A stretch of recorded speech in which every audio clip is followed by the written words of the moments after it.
Good morning, sir. Morning. Yes. Sit down, please.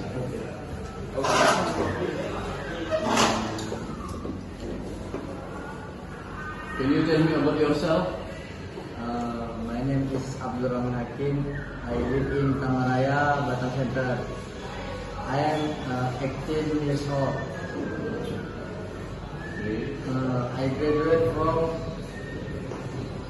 Vocational Public School number 7 with the competency electrical power engineering. Okay. Next, can you tell me about the position that you apply? I want to apply for the security in office. Okay. What is our advantage if you are to work here?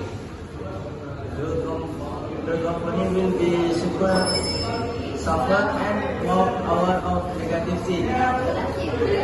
Okay. I ask, how much salary do you want?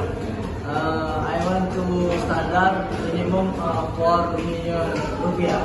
Okay. Thank you. The next, wait for the next, please.